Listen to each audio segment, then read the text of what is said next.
Dear students, we are discussing financial sector reforms and financial sector of the country. In the last videos, we had discussed that what were the financial sector reforms of earlier 90s in Pakistan and what were the measures taken in as a result of those reforms, and we had done some analysis. So in today's video, we are going to see the financial sector opening or liberalization and its consequences in the country, or you could say we'll have a critical analysis of the financial sector reforms in the country. So let's begin.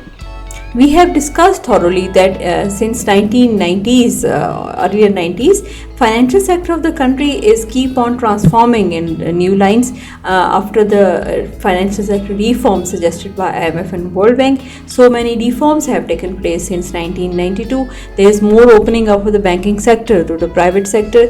There is decontrol of the interest rate, as that was criticized, that interest rate is much in the government control.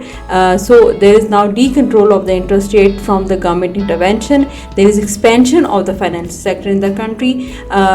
There is improvement in the quality or intermediation of the financial institutions, and the greater reliance on the market forces for monetary management. If you recall, there was a criticism that monetary management is much controlled and it is on the quantitative methods. So it is now on the market based methods, or there is a greater reliance on the market forces for monetary management. So these are the reforms which are shaping up the financial sector of the country into the new picture. So this is you could say a transformation of the financial sector, or the reforms helping towards the transformation of the sector.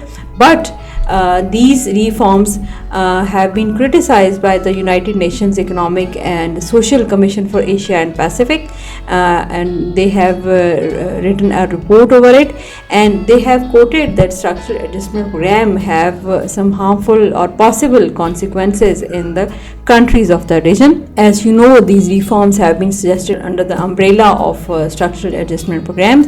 So what the possible consequences they have reported?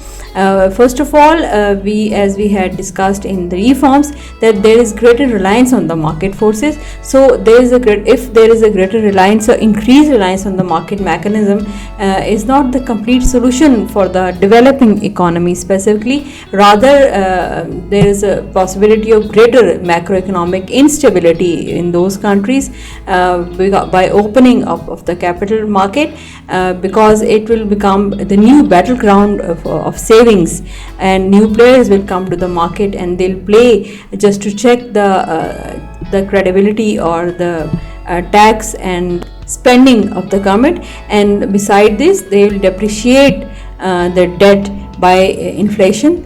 Reforms suggested or directed to have a competitiveness in the banking sector, but if we look at the third world countries, the banking sector over there used to have oligopoly structure in nature, and there is no competitiveness.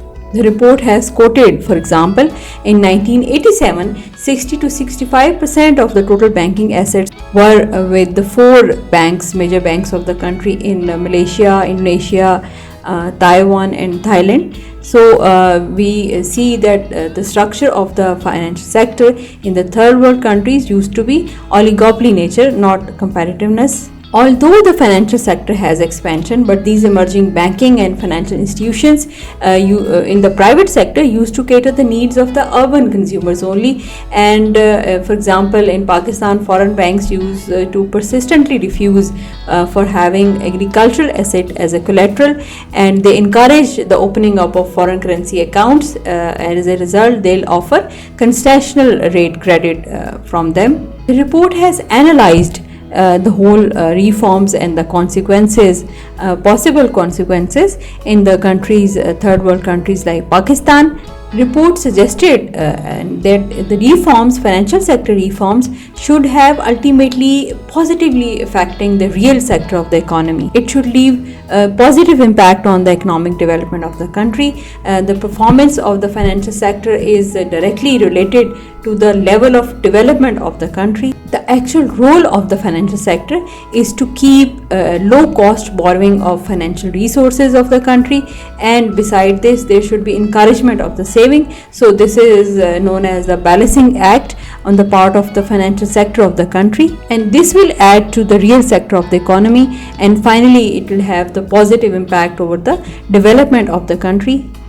Although if we analyze, the banking sector reforms helped a lot to the banking sector for increasing their profits and their credit expansion, but still at least two areas lack reforms. One is the interest rate, which is still controlled, and secondary market. So market oriented money market is still not fully developed in the countries like Pakistan. So this is the brief consequences mentioned by a report of United Nations Commission, and in the light of that report we have analyzed our financial sector and the consequences of financial sector reforms. In the next video we'll discuss the new topic, which is related to inflation in the country, and so far we have completed the financial sector reforms, its consequences in last 3 videos.